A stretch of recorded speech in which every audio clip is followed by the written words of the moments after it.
Caro Dr. Rui Rio, caro Paulo Rangel, no teu caso dispenso o doutor, porque já são muitos anos de grande amizade entre nós os dois, cara doutora Isabel Meireles, caros colegas de lista, senhoras deputadas, senhores deputados, companheiras, companheiros, aqueles que me conhecem sabem que eu não sou de dramatizar, mas penso que nunca umas eleições europeias foram tão importantes para a Europa e para Portugal. A razão desta importância é a relação estreita entre os profundos desafios económicos e sociais que enfrentamos e a perda de confiança na política e na sua capacidade de reconciliar e arbitrar as diferentes preferências que os cidadãos exprimem. Temos hoje um conjunto de transformações profundas ao nível tecnológico, geopolítico, de fronteiras, sociais. Estas transformações oferecem à Europa e aos seus Estados enormes oportunidades, mas também nos colocam profundos desafios. Temos uma transformação e uma perda potencial enorme de empregos em virtude da revolução tecnológica. Alguns estudos indicam que, no caso português, essa perda de empregos atuais pode atingir mesmo os 50% em poucos anos. Temos um impacto profundo da evolução demográfica e das alterações climáticas na sustentabilidade da nossa vida, da nossa sociedade e do nosso modelo económico e social. Temos uma crescente desigualdade, mesmo que com muito menos pessoas na pobreza, mesmo que com um crescimento único ao longo das últimas décadas na Europa, a verdade é que, em algumas dimensões, a avaliação de injustiça prevalece nos cidadãos devido ao agravamento de certas formas de desigualdade e nós não podemos ignorar isso.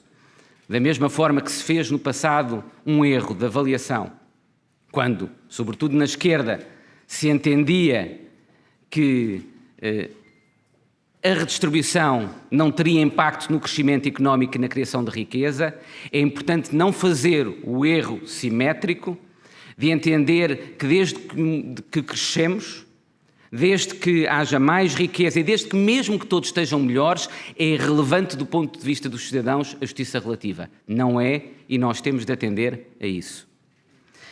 E temos também cada vez mais instabilidade e insegurança. Tudo isto traz incerteza e esta incerteza alimenta a desconfiança que, por sua vez, torna mais difícil a resposta política a estes desafios. É isto que está na base de um círculo vicioso que se criou entre a política e estes desafios enormes que enfrentamos. A perda de confiança na política e a radicalização e polarização política dificultam a resposta a estes desafios, mas esta incapacidade de lhes responder eficazmente alimenta, por sua vez, essa perda de confiança na política. Estas são, portanto, eleições em que temos de decidir como pode e deve a União Europeia contribuir para responder a estes desafios. Mas são também eleições sobre a forma de fazer política que queremos para premiar ou penalizar certas formas de comportamento político, contribuindo dessa forma para aumentar ou diminuir a confiança na política. Ficou ao longo do dia de hoje claro, penso, e ao longo das últimas semanas já, que o PSD é quem apresenta o melhor programa para estas eleições. Falo através de um conjunto de propostas concretas onde o valor acrescentado da União Europeia é claro. Do lado do Partido Socialista é o vazio. Na realidade, parece-me que confundiram ideias com lugares comuns. Até poderíamos parafrasear uma famosa frase académica dizendo que encontramos algumas ideias boas e ideias originais no programa do Partido Socialista e no que o seu candidato tem dito. Só que as boas não são suas e as originais são más. As boas, reforço da capacidade orçamental, recursos próprios, completar a União Bancária, na realidade foram introduzidas pelo PSD na agenda política europeia e foram defendidas pelo governo português, inicialmente na União Europeia, então o governo liderado pelo PSD. As outras, as originais, nem compreendemos bem o que são. É uma ideia de um contrato social que, de concreto, não tem absolutamente nada. Ao mesmo tempo, acho que também ninguém tem dúvidas de que é o PSD que apresenta a lista de candidatos com mais capacidade, credibilidade e competência para enfrentar os desafios que a União Europeia tem pela frente. A autoridade, direi quase única, que muitos poucos deputados têm no Parlamento Europeu, e o respeito que tem o Paulo Rangel no Parlamento Europeu e, em particular, no grupo político mais importante do Parlamento Europeu, é uma enorme mais-valia para o país. Não é para o PSD, é para o país. A liderança política entre os jovens que traz a Lídia Pereira. A competência, por exemplo, em matéria de política agrícola comum do Álvaro Amaro. A enorme capacidade e influência que o José Manuel Fernandes conseguiu obter através de um trabalho reconhecido por todos no Parlamento Europeu, naquela que é a comissão mais importante do Parlamento Europeu. O reconhecimento, devo dizer, também quase único no Parlamento Europeu por ser transversal a tantos grupos políticos, da seriedade e coragem políticas do Carlos Coelho, em matérias por vezes muito sensíveis de defesa dos direitos humanos e dos cidadãos europeus. O conhecimento, os contactos, a competência em matéria de política de ciência e inovação que a Maria da Graça traz a esta lista e ao país. Perante este conjunto de pessoas, com uma capacidade enorme, reconhecida de influência e uma autoridade reconhecida na União Europeia, olhamos para a lista do Partido Socialista e quem é que aparece como a pessoa com mais presença a nível europeu? O ex-braço direito de José Sócrates, Pedro Silva Pereira. Acho que isso diz muito da diferença entre as duas listas. E, sejamos claros, a credibilidade e influência dos nossos deputados vai ser fundamental para contribuir para uma Europa melhor, que tem também de ser uma Europa que reconhece melhor os interesses justos de Portugal. Se estamos hoje em melhor posição para defender esses interesses, é pela credibilidade que o esforço e sacrifício dos portugueses permitiu reconquistar ao longo dos anos do ajustamento. Essa credibilidade tem de ser utilizada ao serviço de Portugal e não de interesses pessoais ou eleitorais. Tem de ser usada, por exemplo, para termos mais e não menos fundos europeus. Não ignoro, nem quero esconder as dificuldades da negociação do próximo quadro financeiro plurianual. Mas está longe de ser impossível, bem pelo contrário, um resultado bem melhor do que aquilo que o governo português conseguiu até agora. E não é impossível um resultado melhor porque é justo e faz sentido para a própria União Europeia. A forma mais inteligente para um Estado de defender o seu interesse na Europa é encontrar uma correspondência entre esse interesse nacional e o interesse europeu. Entre o nosso interesse nacional e um princípio que tenha de ser reconhecido por todos na Europa. E há um princípio que me parece que tem de constituir o ponto de partida para qualquer negociação do novo quadro financeiro plurianual. Não é aceitável dar mais aos Estados mais ricos, tirando aos Estados mais pobres.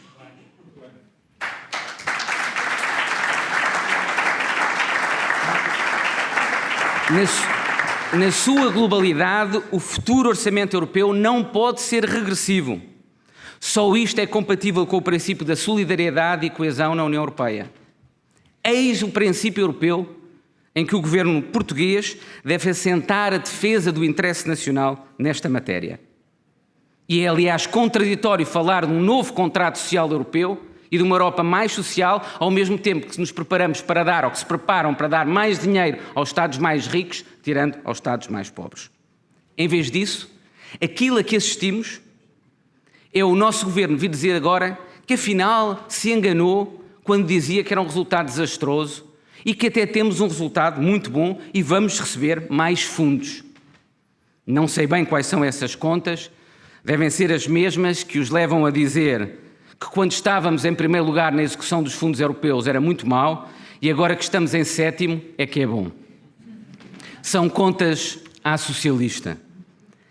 A verdade é que com a atual proposta, como tem dito insistentemente o Paulo Rangel, mas tem sido reconhecido por várias entidades independentes,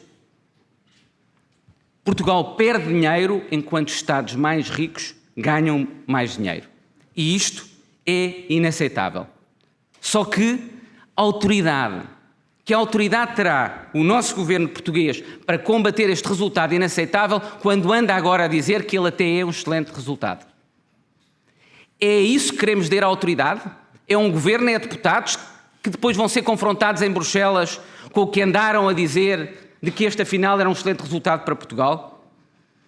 O PS sempre se gabou e sempre se gaba de falar grosso com Bruxelas, mas se calhar eles não entendem bem o português que o Partido Socialista lhes fala. Mais do que falar grosso, se calhar deviam preocupar-se era falar de forma inteligente. E não confundam inteligência política com outra coisa em que os socialistas são bons, que é habilidade política. A habilidade política está ao serviço do poder, enquanto a inteligência política tem de estar ao serviço do país. A habilidade na política pode ser uma vantagem, mas não é uma virtude. Pode até oferecer vitórias políticas, mas não dá sentido à política. A habilidade na política é com frequência a substituição dos princípios pelo oportunismo.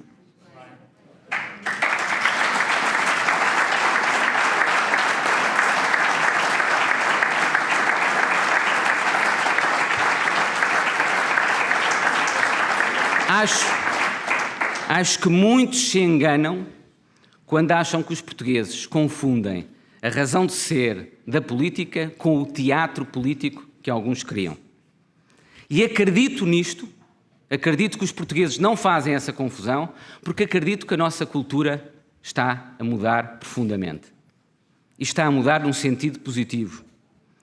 Os portugueses sabem que um empresário que foge aos impostos não é um empresário de sucesso, mas um aldrabão.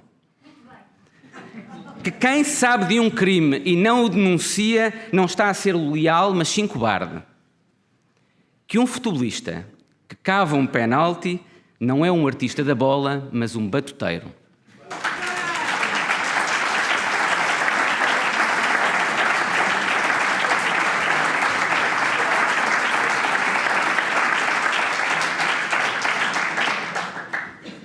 Um político que inventa fatos e se move apenas por oportunismo nunca será um político de sucesso. Será apenas um homem sem princípios com ocasional sucesso político. É também isto que está em causa nestas eleições e nas dimensões europeias e nacional. Que confiança podemos ter num partido e num político que fizeram do oportunismo eleitoral a sua única estratégia para governar o país? Que acabam a austeridade para uns, mas não para outros, consoante os cálculos eleitorais. Que se recusa a fazer compromissos quando está na oposição, mas os exige quando está no governo. E depois não os cumpre, mas os usa apenas como arma de arremesso eleitoral. Que confiança podemos ter em políticos que são eurocéticos na oposição e euro-otimistas quando estão no governo? Que criticam as violações nos Estados de Direito, nos partidos de direita e de populismo de direita, mas se associam aos populismos de esquerda.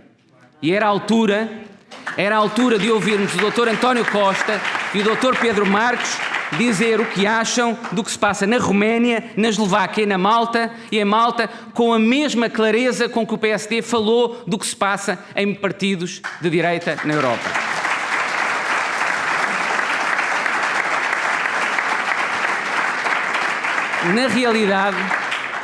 aquilo a que assistimos com a Europa e o PS faz com a Europa aquilo em que são especialistas também em Portugal. São os campeões do Photoshop político. Aparecem e desaparecem personagens, factos e episódios nas suas histórias e nas suas narrativas, consoante as conveniências. Ainda não ouvimos uma palavra crítica sobre a herança de Sócrates e já querem convencer o país que afinal são eles os arautos da responsabilidade orçamental. Devo dizer que ouvir o Partido Socialista falar de responsabilidade orçamental é o mesmo que ouvir um pirómano apresentar um plano de combate aos incêndios.